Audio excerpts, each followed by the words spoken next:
MSME growth circle के इस deep dive में आपका स्वागत है। आज हम CABM अग्रवाल के एक बहुत ही दिलचस्प लेख पर बात करने वाले हैं, भगवद गीता से भारतीय एसएमईज के लिए व्यावसायिक सबक। नमस्कार।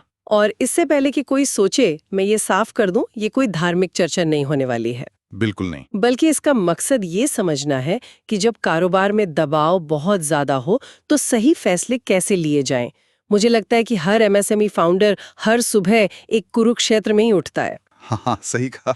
कैश फ्लो का तनाव, टीम की समस्याएं, ग्राहकों का दबाव, हर दिन एक नई लड़ाई। आपने बिल्कुल सही शब्द इस्तेमाल किया, कुरुक्षेत्र।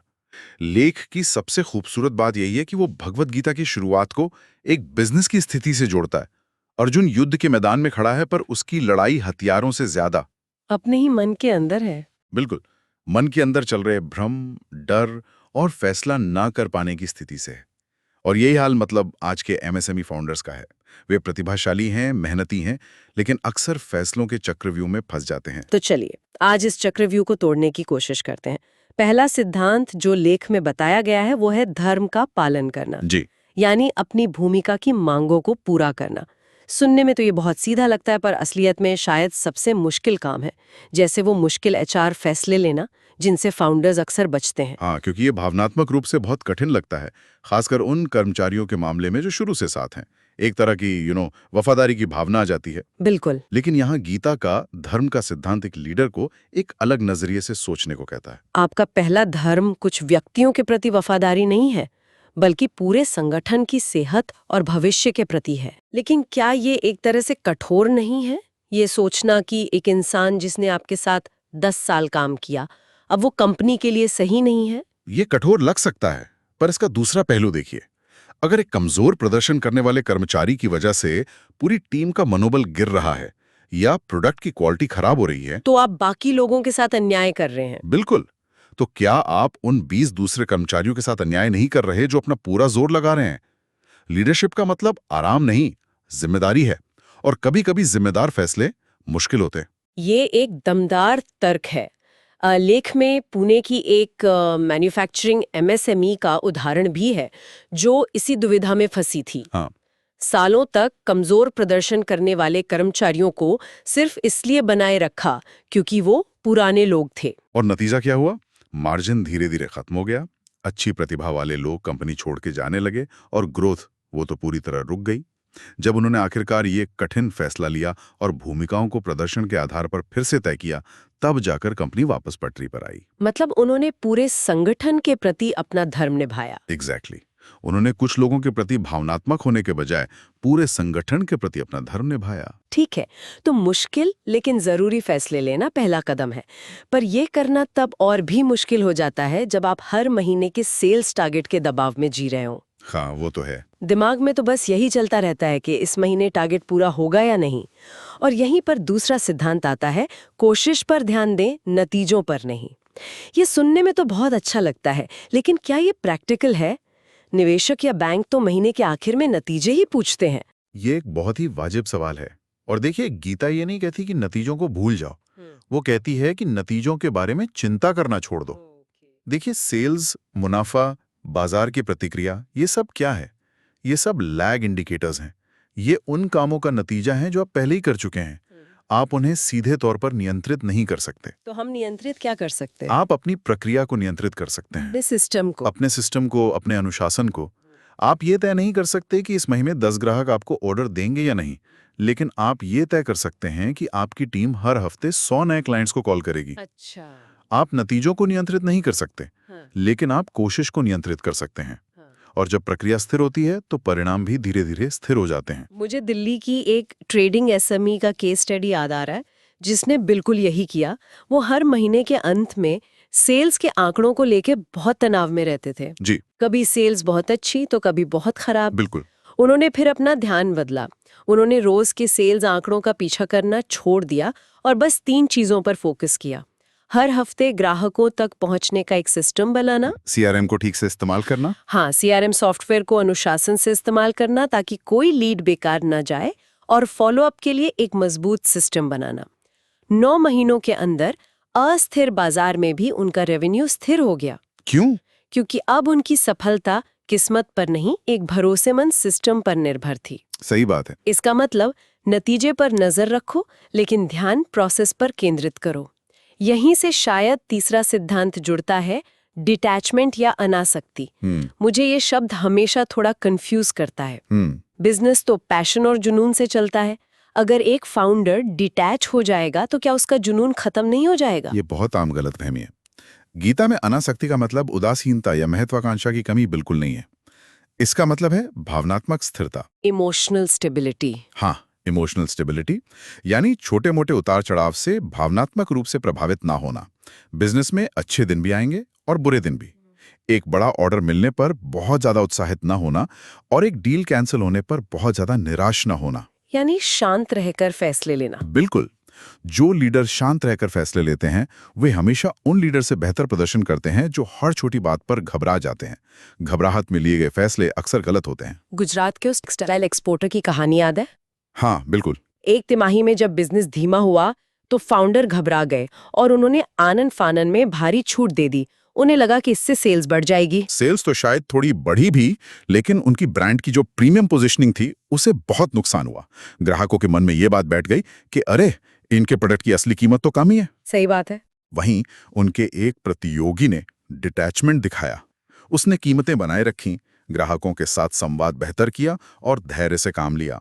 अंत में उसने अपना मार्जिन भी बचाया और ब्रांड की इज्जत भी। उसने बाजार के दबाव में अपनी लॉन्ग टर्म स्ट्रैटेजी से समझौता नहीं किया। बिल्कुल, यही असली अनासक्ति है। ये भावनात्मक स्थिरता और खुद पर काबू रखना, ये बातें मुझे चौथे सबक पर ले जाती हैं।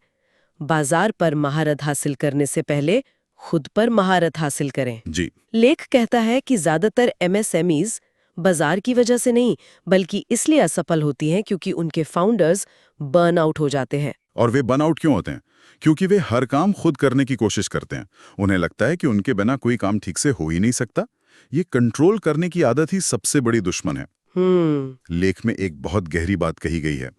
एक बिजनेस कभी भी अपने फाउंडर की मानसिकता से आगे नहीं बढ़ सकता।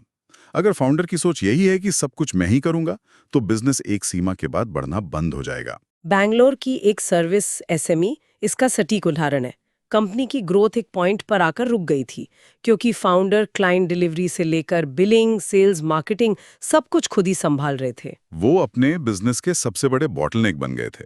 खुद पर महारत हासिल करने का मतलब था अपनी इस कंट्रोल करने की आदत को छोड़ना। ये समझना कि उनका रोल क्या है। हाँ, ये समझना कि उनका सबसे बड़ा योगदान रोजमर्रा के कामों में नहीं, बल्कि स्ट्रैटेजी और विजन में है।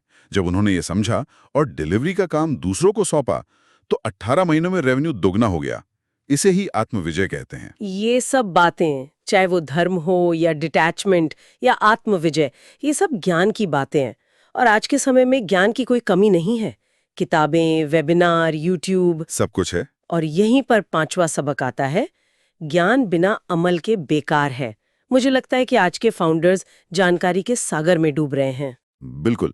इसे इंफॉर्मेशन ओवरलोड कहते हैं। जानकारी इकट्ठा करना और उसे लागू करना, ये दो बिल्कुल अलग अलग बातें हैं। ज्यादातर लोग सिर्फ जानकारी इकट्ठा करते रहते हैं। हाँ। वे दर्जनों वेबिनार अटेंड करेंगे, कई किताबें पढ़ेंगे, लेकिन जब उसे अपने बिजनेस में लागू करने की बारी आएगी तो वो कहेंगे समय नहीं है। लेकिन क्या ये सिर्फ आलस है या एमएसएमईज में कोई ऐसी सिस्टमैटिक समस्या है जो उन्हें अमल करने से रोकती है? शायद उनके पास रोज की आग बुझाने से फुर्सत ही नहीं मिलती कि वे कुछ नया लागू कर सकें। ये एक मिला-जुला मामला है। समय की कमी एक वास्तविक समस्या है, लेकिन अक्सर ये प्राथमिकता का भी सवाल होता है।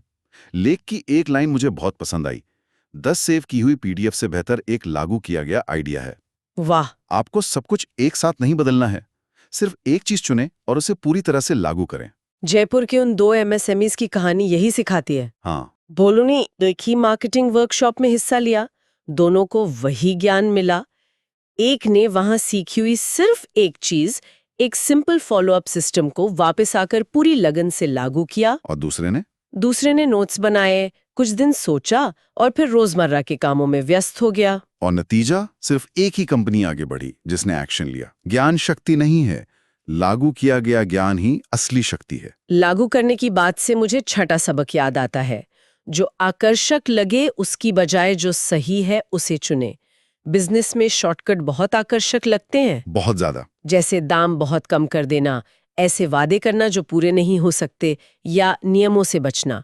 ये सब जल्दी नतीजे देने वाले रास्ते लगते हैं। बिल्कुल, ये आकर्षक रास्ते हैं, पर ये एक कमजोर बिजनेस बनाते हैं। नैतिकता या एथिक्स सिर्फ एक आदर्शवादी बात नहीं है, ये एक बहुत ही प्रैक्टिकल लॉन्ग टर्म स्ट्रैटेजी है। कैसे? जो बिजनेस सही तरीके से सही मूल्यों के साथ काम करता है, वो धीरे धीरे ग्राहकों और कर्मचारियों का भरोसा जीतता है, और ये भरोसा ही बिजनेस की सबसे मजबूत नींव है। एनसीआर की लॉजिस्टिक्स एसएमई ने यही किया। शुरुआत में उन्हें बहुत सारे ऐसे कॉन्ट्रैक्ट ऑफर हुए जिनमें कीमत बहुत कम थी, लेकिन पेमेंट की शर्तें ठीक नहीं थीं। उन्हें लेना आकर्षक लग रहा था क्योंकि इससे तुरंत कैश फ्लो आता, लेकिन उन्होंने मना कर दिए। उन्होंने सही रास्ता चुना, भले ही वो लंबा था। उन्होंने अपनी सर्विस की विश्वसनीयता और समय पर डिलीवरी पर ध्यान दिया। हो सकता है उन्हें शुरुआत में कम काम मिला हो, लेकिन 2 साल के अंदर उनकी रेपुटेशन इतनी मजबूत हो गई कि प्रीमियम क्लाइंट्स खुद उनके पास आने लगे। तो उन्होंने आकर्षक रास्ते के बजाय सही रास्ता चुना, और लंबे समय में वही फायदेमंद साबित हुआ। बिल्कुल। ये सही रास्ता चुनना, टीम को एम्पावर करना, ये सब लीडरशिप पर आकर टिक जाता है। और 7वां सबक इसी से जुड़ा है। लीडरशिप नियंत्रण नहीं, सेवा है। माइक्रो मैनेजमेंट आज भी कई एमएसएमईज में एक बड़ी समस्या है। ये समस्या नहीं, एक बीमारी है, और ये उस सोच से आती है जहां फाउंडर को लगता है कि उसका काम सबको कंट्रोल करना है। ओके। यहाँ सोच में एक बहुत बड़े बदलाव की जरूरत है।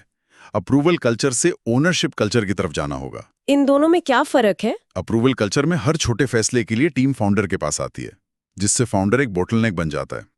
ओनरशिप कल्चर में हर किसी को उसकी भूमिका की जिम्मेदारी और फैसले लेने की आजादी दी जाती है। लेख में एक बहुत चुभने वाला सवाल पूछा गया है। अगर आपके बिना आपका बिजनेस ठप हो जाता है, तो आप बिजनेस के मालिक नहीं है, आप एक नौकरी के मालिक हैं। ये बात सोचने पर मजबूर कर देती है। हाँ। मुंबई के उस डिस्ट्रीब्यूटर ने इसी बात को समझा। पहले हर ऑर्डर, हर डिस्काउंट के लिए उनका अप्रूवल लगता था।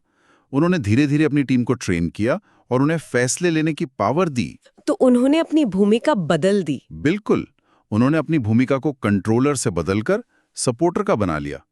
उनका काम था टीम को सफल होने में मदद करना, ना कि उनके हर काम को चेक करना।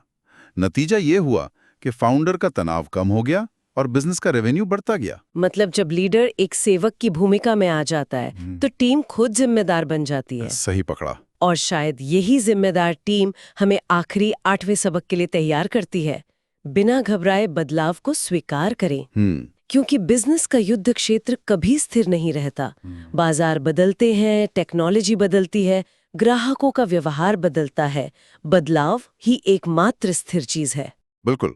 और यहाँ 2 ही रास्ते हैं, या तो बदलाव का विरोध करें और अप्रासंगिक हो जाएं, या उसे अपनाएं और आगे बढ़ें। जो विरोध करते हैं वो डायनासोर की तरह खत्म हो जाते हैं। जो अपनाते हैं वो न सिर्फ टिके रहते हैं, बल्कि और मजबूत होकर उभरते हैं। उस पारंपरिक प्रिंटिंग एमएसएमई का उदाहरण एकदम सटीक है। जब डिजिटल प्रिंटिंग का जमाना आया, तो उनके जैसे कई बिजनेस बंद हो गए, क्योंकि वे पुराने तरीकों से ही चिपके रहना चाहते थे। हाँ, मुझे याद है। लेकिन इस कंपनी ने बदलाव को एक अवसर की तरह देखा। उन्होंने विरोध करने के बजाय डिजिटल और शॉर्ट रन प्रिंटिंग सॉल्यूशंस को अपनाया, नई टेक्नोलॉजी में इन्वेस्ट किया, अपनी टीम को ट्रेन किया। वे बच गए, जबकि उनके कई प्रतियोगी बंद हो गए। यही अनुकूलन क्षमता किसी भी बिजनेस की लंबी उम्र की कुंजी है। तो इन सब 8 सबकों को अगर हम एक साथ देखें, तो इसका सार क्या निकलता है? मतलब भगवद गीता बिजनेस करने के कोई नुस्खे या शॉर्टकट तो नहीं सिखा रही? बिल्कुल नहीं। ये कोई 10 स्टेप्स टू सक्सेस जैसी किताब नहीं है। ये एक मानसिकता सिखाती है, आसन की, भावनात्मक स्थिरता की और शांत नेतृत्व की। और आज भारतीय एमएसएमईज को हार्डवर्क से ज्यादा इसी शांत और स्पष्ट मानसिकता की जरूरत है। जैसा कि लेख के अंत में बहुत खूबसूरती से कहा गया है, मन पर महारत हासिल करें, सिस्टम खुद ब खुद बन जाएंगे, ग्रोथ खुद ब खुद आएगी। सारा खेल मन के इस युद्ध को जीतने का है। इस पूरी चर्चा ने मेरे मन में एक और सवाल खड़ा किया है। हमने बड़े रणनीतिक फैसलों की बात की, जैसे टीम बदलना या बिजनेस मॉडल अपनाना, लेकिन क्या असली युद्ध का मैदान वो छोटे रोजमर्रा के फैसले हैं? अच्छा, जैसे एक मुश्किल ईमेल का टून कैसा हो, किसी कर्मचारी को फीडबैक देने का तरीका क्या हो, या एक छोटी सी गलती पर दी गई प्रतिक्रिया कैसी हो। इन छोटे छोटे पलों में धर्म और अनासक्ति के सिद्धांतों को लागू करने से किसी कंपनी का कल्चर जड़ से कैसे बदल सकता है, ये सोचने वाली बात है। ये बहुत गहरा सवाल है। अगर आपको ये वीडियो पसंद आया है तो please like, share and subscribe करना ना भूलें।